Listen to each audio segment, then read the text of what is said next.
तो आज हम लोग सीखने जा रहे हैं दो चर वाले रैखिक समीकरण।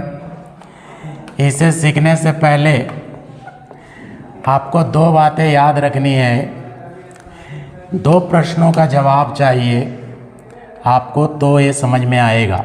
यहाँ हमने कहा कि ये दो चर वाले रैखिक समीकरण युग्म है, तो ये चर का मतलब क्या होता है और यहाँ पर रैखिक समीकरण किसको कहते हैं, इन दोनों को हम जानेंगे। देखिए, अगर कोई नंबर्स है, सिर्फ ऐसा समीकरण जिसमें सिर्फ नंबर्स दिखे, उस नंबर्स को हम लोग अचर पद बोलते हैं। नंबर्स को क्या बोलते हैं, अचर पद। अब देखिए, नंबर यानी 1 से लेकर के 0 से लेकर के, ठीक, नंबर्स यानी 0 से लेकर के आपका इनफाइनाइट भी हो सकते हैं। तो ये क्या है, अचर पद है। अकेला रहेगा तो अचर पद है, ठीक। और अगर अल्फ़ाबेट में रहे, अल्फ़ाबेट में रहे, अल्फ़ाबेट मतलब ABCD की तरह रहे। जैसे आप क्वेश्चंस में देखते हो, ये X होता है, Y होता है, Z होता है, A होता है, B, बहुत सारे चीज़ होते हैं, B C सब होते हैं कि नहीं, ये सब होते हैं। तो जो अल्फ़ाबेट आते हैं वो चर पद कहलाते हैं, चर पद, ठीक, चर पद कहलाते हैं। यदि नंबर्स हुए तो क्या कहलाएंगे, अचर पद। 1 2 3 0 अनंत तक क्या कहलाएंगे, अचर पद।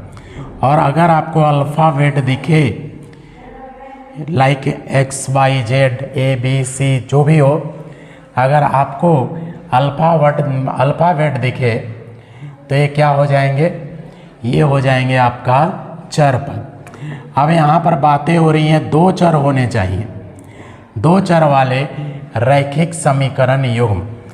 अब देखिए यहाँ पे रैखिक समीकरण क्या है। हम अगर लिखते हैं 7x minus 2y is equal to 1, ठीक। तो इसमें देखिए कितने चर हैं, ध्यान से देखिएगा कितने चर हैं। तो यहाँ पर अल्फ़ाबेट एक दिख रहा है, एक अल्फ़ाबेट यहाँ पर दिख रहा है, तो दो चर हुए कि नहीं, ठीक। तो दो चर वाले समीकरण है।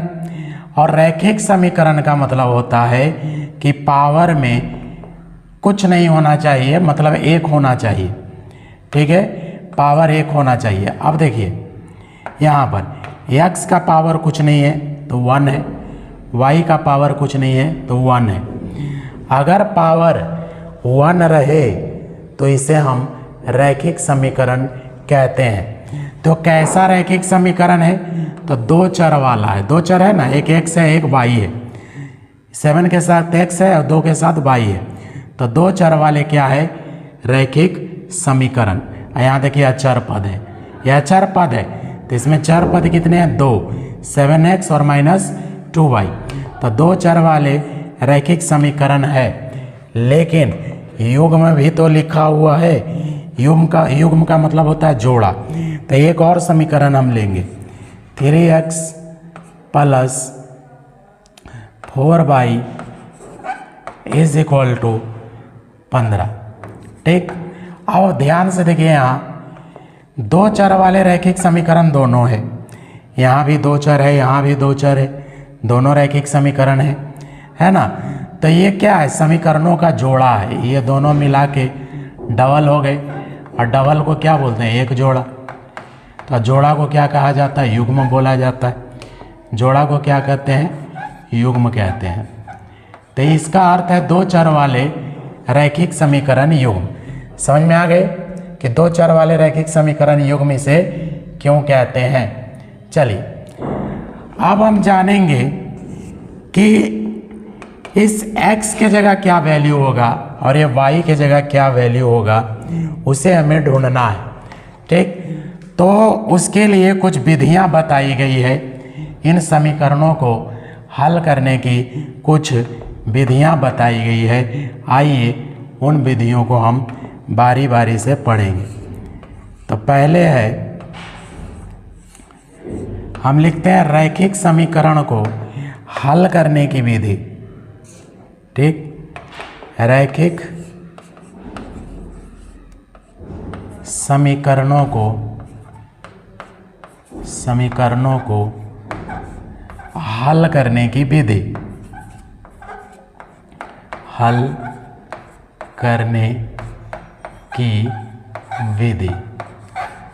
यहाँ पर जानेंगे कि इन रैखिक समीकरण युग्म को कितने तरीके से हल किया जाता है। ठीक, तो समीकरण को हल करने की 3 विधियां बताई गई है। पहली विधि का नाम है प्रतिस्थापन विधि। प्रतिस्थापन विधि, पहली विधि का क्या नाम हो गया बाबू? प्रतिस्थापन विधि। ठीक है, प्रतिस्थापन विधि। ठीक, दूसरी विधि का नाम हो गया विलोपन विधि। विलोपन विधि, विलोपन विधि। ठीक, और तीसरी विधि का नाम है बाबू, वो है वज्र गुणन विधि। वज्र गुणन विधि, वज्र गुणन विधि। समझ में आ रही है? ठीक, देखिए यहाँ वज्र गुणन विधि ये हो गया। तो हम लोग सबसे पहले जिसका स्टडी करेंगे वो है प्रतिस्थापन विधि। क्या है प्रतिस्थापन विधि और इससे x और y का वैल्यू हम कैसे निकाल सकते हैं। तो एक काम करते हैं, जो समीकरण हमने यहाँ लिखा है इसी को हम बना करके प्रतिस्थापन विधि से हल करने की कोशिश करेंगे। तो यहाँ पर हेडिंग लगाएंगे, आप लोग भी मेरे साथ हेडिंग लगा लो और उसके बाद ध्यान से समझिएगा। ठीक, एग्ज़ाम में हर बार ऐसा क्वेश्चन आते हैं, कभी प्रतिस्थापन विधि से पूछ लेगा, तो कभी विलोपन विधि से पूछ लेगा और कभी वज्र गुणन विधि से पूछ लेगा। तो हम किस विधि से बना रहे हैं? प्रतिस्थापन विधि से बना रहे हैं। ठीक, तो समीकरण दिया हुआ है 7x - 2y = 1 और दूसरा दिया हुआ है 3x + 4y = 15। तो हम क्या करेंगे, इस समीकरण को समीकरण 1 मान लेंगे और इस समीकरण को समीकरण 2 मान लेंगे। ठीक, अब देखिए गौर फरमाइएगा। ठीक, तो हम क्या करेंगे, समीकरण 1 को लेंगे। समीकरण 1 से, समीकरण 1 से देखिए समीकरण 1 से क्या इंफॉर्मेशन निकलती है। तो हम क्या करते हैं, यहाँ समीकरण 1 को यहाँ लिख लीजिए। 7x - 2y बराबर कितना हो गया? 1 हो गया। बराबर कितना हो गया? 1 हो गया। अब यहाँ पर देखिए हम लोग क्या करेंगे, हमें हर हालत में या तो x को बाहर निकालना है या तो y को अकेला करना है। x को अकेला कीजिए या तो y को अकेला कीजिए। अगर आप y को अकेला करिएगा तो पहले x का मान निकलेगा और अगर x को अकेला करिएगा तो y को मान निकलेगा। तो हम चाहते हैं कि पहले x का मान निकले, इसलिए हम किसको पहले अकेला करेंगे? y को। अगर y माइनस में है तो उसको दूसरे तरफ भेज करके प्लस कर दीजिए। अगर y प्लस में है तो x को हटा दीजिए। तो देखिए यहाँ पर y माइनस में है तो इसको प्लस करने के लिए हम 2y को उधर लेके जाएंगे। तो इधर बचेगा कितना? 7x। माइनस में 1 है ना, सॉरी प्लस में 1 है, कुछ नहीं रहता, देखिए कमज़ोर बच्चे जो हैं वो ज़्यादा ध्यान से देखें। यहाँ पर एक के साथ ना तो प्लस है ना तो माइनस, जब कुछ नहीं रहता तो इसे हम प्लस मान के चलेंगे। तो ये प्लस में 1 है, इस 1 को इधर लाइए, तो जब अपना जगह चेंज करेगा यानी कि बराबर के तरफ इधर से उधर जाएगी तो क्या होगा कि साइन बदल जाएगा। तो यहाँ पर +1 है, इधर आएगा तो क्या हो जाएगा -1। ये माइनस में 2 है, इसको उधर भेज दीजिए तो ये प्लस में 2 तो प्लस नहीं लिखेंगे। समझ में आ रही है?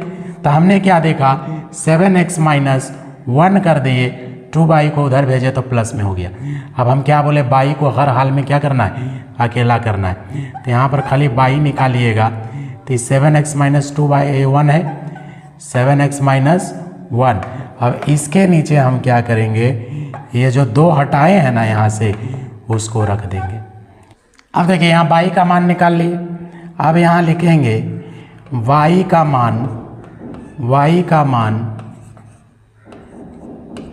समीकरण 2 में रखने पर, समीकरण 2 में रखने पर y का मान किस में रख देंगे, समीकरण 2 में रखने पर। तो देखिए y का मान कितना है 7x - 1/2, इसको किस में रखेंगे, समीकरण 2 में। तो समीकरण 2 को पहले लिख लो, 3x + 4y और बराबर कितना है 15। ठीक, यहाँ पर 3x ऐसा ही रहने दीजिए, प्लस 4 लिखिए। अब y के जगह y का वैल्यू बैठाएंगे कितना, 7x - 1 और बटा कितना हो जाएगा 2 हो जाएगी, 2 हो गई। अब यहाँ पर हम लोग क्या करेंगे, बराबर जो दिया हुआ है 15 के बाद ब्रैकेट है, कुछ नहीं है तो गुना है। तो आप यहाँ से 2 से 4 को काट सकते हैं, तो ये बच गया 3x प्लस, और 2 गुने 7 कीजिए तो 7 दूना 14x, फिर 2 गुने 1 कीजिए तो माइनस में 2 आ जाएगा, और इधर कितना हो गया 15 हो गया। समझ में आया? आप देखिए यहाँ पर काम करेंगे, 3x और 14x दोनों प्लस में है तो जोड़ करके कितना कर देंगे 17x, और माइनस रखेंगे 2 और बराबर कितना हो जाएगा 15। ठीक है, अब